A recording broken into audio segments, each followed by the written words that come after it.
meghere ya ụzọ meghere ya ụzọ na ọ bịara ole meghere ya ụzọ meghere ya ụzọ na ọ bịara ole chiga ya ka iyi na ọ bịara ole gbaghere ya ụzọ na ọ bịara ole gbaghere ya ụzọ na o bute ego chiganụ ya ka iyi na ọ bịara ole ka ọ ya aka n'ụzọ ka ọ na-aka n'ụzọ na o meghele kpọmkpọmkpọmkpọmkpọm kpọmkpọmkpọmkpọm na orute ego chief Oluwaboy ọwụgo adult education ka anyị bidoro ebido ị na-agakwanụ keta ihe ikwege nnọọ wuri ogene Ezinneọma dị ebube ọlawala nwanne m nwoke dede m Fredrik ọ garuole Fredrik anya dike Fredrik onye na-emere agaruole onye ibe ama elu ọma ekwe alawala oke nwa amụrụ na-ekwe na ọlawala oke Nneọma dị ebube Nneọma dị ebube alawala ewu chiga ya ka iyi na ọlawala ọwa egwu ka ịmụga na skuul ọwụ nwoke n'ụwụ na mma ka esi ede abcd efe gị nwoke nụkwana ya wụ na m na-ede 1 2 3 4 tụtaki otu abụọ tụtaki 3 4 tapịa ya ọwụ nwoke aghọtabeghị m ihe ikwu agụgụ egwu ele otu ị ga-esi aghọta mgbe a mụrụ gị mgbe nwoke na-ebido nkụzi alụbụle nne gị ma afọ ịmụ gị amụ nwoke nwere ihe Nneọma dị ebube Fredrik anya dike onye na-emere Papa Augusta onye eleọma ibeọma eleahịa onye ibe ama elu ama ibeọma ekwenga mụ na anyị nwoke kwe ede mpụ onye nwere ihe mpụ ya lụrụ mpa m dara chere ọgbakwa n'afọ ole ọ nọ 98 year 98 year ọ bụ ihe ọnụ ọsọ ụmụ anụ ụmụ ọtụtụ ụmụ ka ọ mụrụ n'afọ ka eruzuru ha 11 ndị ka ụmụ na ụmụ ya niile nọcha Amerịka nwede Chineke nna goziri ya nwoke ebidokwa n'oge gbawa mbụ ele nsụkụtụ isu na ọnụ niile nwoke na-akụziri nkụzi mgbe ọ nọ na ata ka ọ na-ekwe sekọndịrị skuul ka ọ wụzi na Njaba ọwụ na ụmụaka ka ọ wụzi na mba atọ Voko. He was once a principal na Voko ka ọ wụzi na ya wụ na onye isi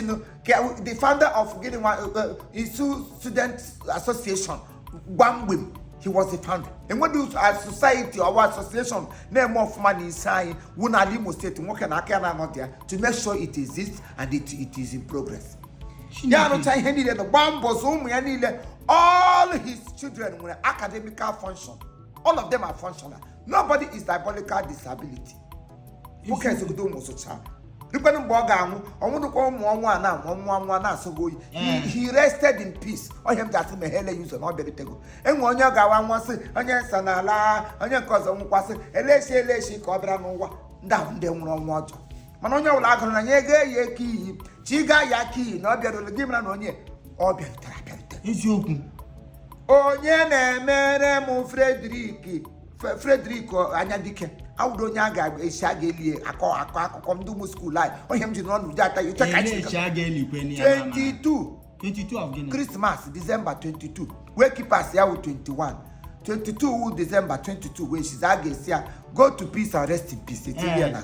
ụmụ skuul anyị Old Student Association ihe wota isiriri mgbe anyị gara skuul eziokwu unu na-agụ ugbo agawa akwa efe bụrụ ọtọ ote ka anyị this is how we school those our days of school ọkwe na wata so ote ka anyị ga-esi aga chiga aka eshi chiga ya ki Papa Augusta na ọlawụlakwanụ kọhelenu ya ụzọ gbahelenu ya ụzọ na ọlawakwụlanụ nwa ọma mụrụ na ekwe na ọlawakwụlanụ chiga ya ki ai Chineke nna nara mkpụrụ obi ya na ndụkwa he was a restful peaceful man ihe a na-akpọ mmadụ inweta a ga-egbude nna ma dadị a ga-egbu na maka wa ga-afọrị nama a ga-egbu mgbe esi ndị ọgịa na-ama ndụba nwekpo do payọs mana adị eji ọgịa nwoke ekwu payọs ta aka ote nama even mụ na onwe m ga-eji otu nama ala mana akọbesa a ga-egbu ọ bụ onye mere na baptizim Paul Augusta ka ya mụrụ na mmiri Chukwu agala masị ọ mụrụ m mụfọ ọmụrụ dum ya n'isi amụkwa m n'ụzọ gasa m lawa chekwe ibidola ịbịa da akọ enwe ihe eshiri n'ụlọ merie ele ụlọ ọkụ asị gị na ọta ka emeghebere ya nwoke m hapụ ga nna m zuru ike na ndụkwa biko ndị 20 sekọnd onye ọbụla pụta na ka anyị gaa n'ibe ọma elu ama ibe ọma ekwe ka anyị gaga kwanyegara papa ya ugwu si ya rest in peace n'aha Jizọs amen. nsogbu adịghị ọ pụtarazi na ị ga-aga na skuulu keta